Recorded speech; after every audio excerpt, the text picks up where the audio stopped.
À tous, j'espère que vous allez bien. On se retrouve pour le brief de la semaine prochaine. Donc on se retrouve le dimanche 8 octobre, il est actuellement 9 heures. Et donc on va faire un point sur toutes les news qui vont arriver cette semaine et leurs conséquences potentielles sur les marchés. On va regarder un peu donc le ratio, l'open interest et le funding. On va regarder les ordres qui sont postés en limite actuellement sur Bitcoin et on passera donc à l'analyse technique. Avant de commencer cette vidéo, n'hésitez pas à liker et vous abonner et activer la petite cloche pour ne rien rater des prochaines vidéos. Et puis on va commencer tout de suite. Donc hop, cette semaine, on va avoir donc un discours de Lagarde le 10. On va surtout avoir la minute de la Fed le mercredi 11 octobre en prévision des chiffres sur l'inflation le jeudi donc 12 octobre à 14h30. Donc il va pas se passer grand-chose pendant cette minute de la Fed, il va surtout y avoir des petites subtilités sur une potentielle hausse ou baisse ou un consensus tout simplement. Donc là on s'attend à avoir une inflation à 3,6%. Donc si le prix était plus haut que prévu, faudrait s'attendre à une baisse, à une hausse du dollar et donc une baisse des marchés.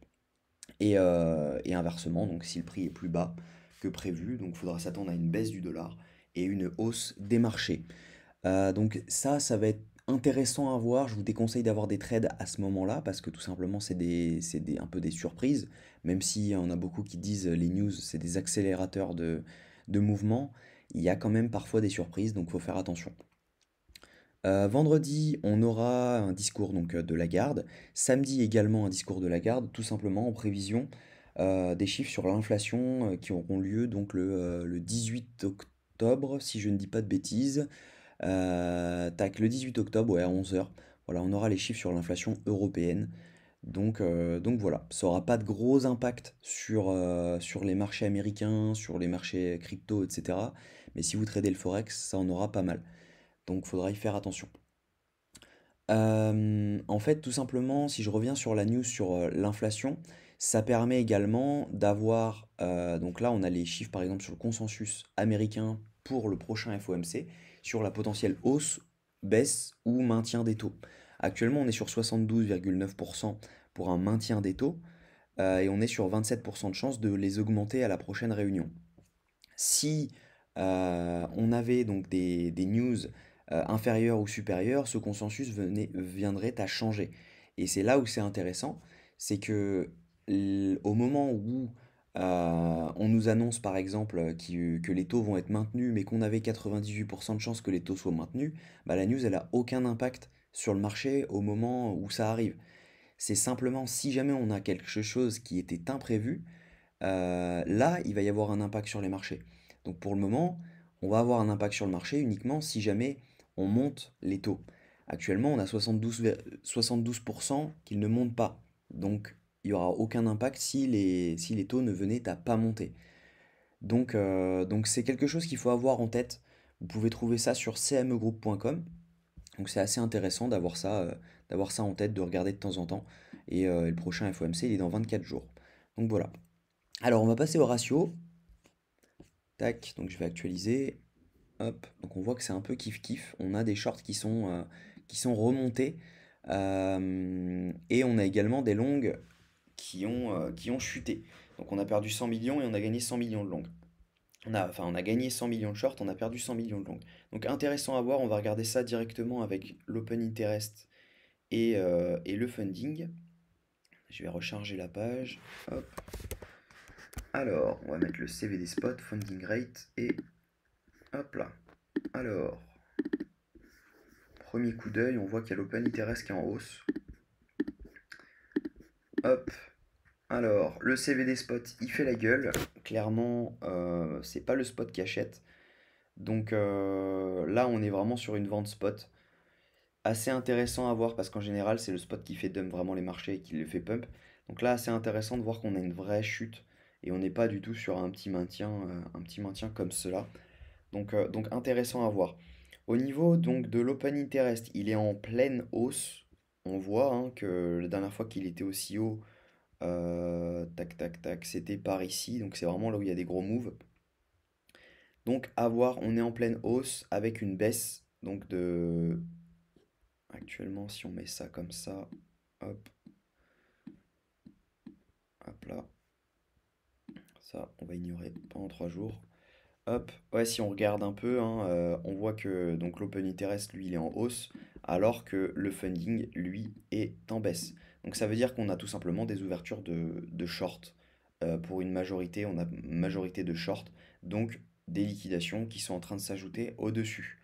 Donc on va confirmer ça avec les liquidations, mais dans la logique, on a des liquidations qui sont en train de se poster au-dessus, et donc potentiellement un pump à venir pour aller les chercher. Donc pourquoi pas le pump du dimanche soir avant le dump de la semaine, parce que moi je prévois vraiment un dump à venir, étant donné le nombre de longues qu'on a quand même, on a quand même 4 milliards de longues pour 1,5 milliard de shorts, donc c'est quand même assez conséquent. Tac, alors j'ai pas pris les liquidations, donc c'est sur CoinGlass. Hop, donc liquidation, carte thermique. On va se mettre sur un mois. Et on va pouvoir voir un petit peu ça. Donc CoinGlass, ce qui est top, c'est que c'est gratuit. C'est pas comme Kingfisher. Kingfisher, c'est 500 € l'année, il me semble. Et c'est vrai qu'en fait, c'est un peu la même chose. Donc autant être là-dessus. Donc, on voit qu'il y a une énorme zone dans les 26 600, 25, donc 20, ouais, non, 25 600, pardon, à 26K. Et on voit qu'on a un tout petit peu au-dessus, on a des belles zones également à aller chercher. Donc pourquoi pas potentiellement faire une dernière mèche à 28 900, 29 et ensuite revenir directement très rapidement chercher les 25 600. Ça, c'est une très grosse probabilité. Moi, c'est ma target, hein. Tout simplement, j'ai ouvert des positions en short en 3S. Donc ça veut dire que je vous ferai une vidéo là-dessus d'ailleurs. Ça peut être intéressant pour présenter comment ça fonctionne. Simplement, j'ai pas de risque de liquidation, donc c'est du spot, c'est du short en spot avec un levier 3. Donc assez intéressant à faire quand on n'est pas sûr du pump potentiel, mais qu'on est sûr de la destination finale du mouvement.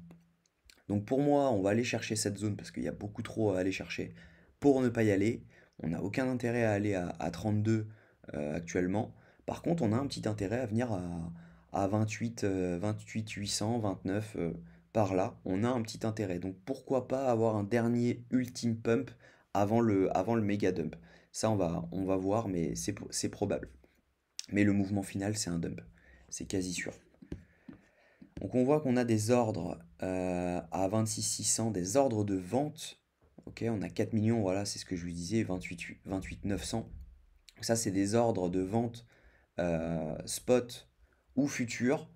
Non, Deribit, c'est spot, ok. Donc en spot, tout simplement, pourquoi? Pour faire potentiellement dump le prix au moment où on arrive là-dedans. Donc il se crée une petite barrière pour que ça dépasse pas ce prix. Donc il y aura sûrement des ordres qui vont s'ajouter. Tac, donc ça, on a à 2600, donc ça veut dire qu'il y a des personnes qui ne veulent pas que le prix aille en dessous des 2600. On a 5 millions de dollars en ordre, donc assez intéressant de le savoir. Donc potentiellement le prix pourrait rebondir ici si jamais on se mettait à dump.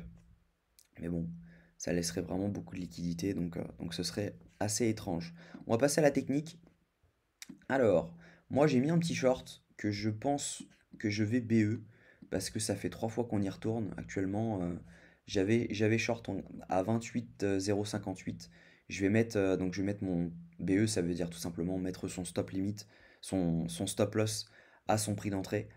Tout simplement, je vais le mettre à mon prix d'entrée parce que j'ai failli me faire SL juste ici.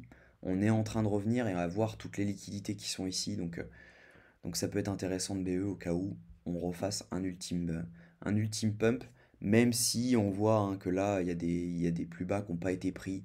Donc potentiellement, on peut venir là-dedans. Et là, c'est pareil, on a un equal low. Donc potentiellement, il y a énormément de liquidations qui sont ici, il y en a énormément qui sont ici, il y en a énormément qui sont ici, juste là, là. Donc en vrai, je vois pas pourquoi on n'irait pas.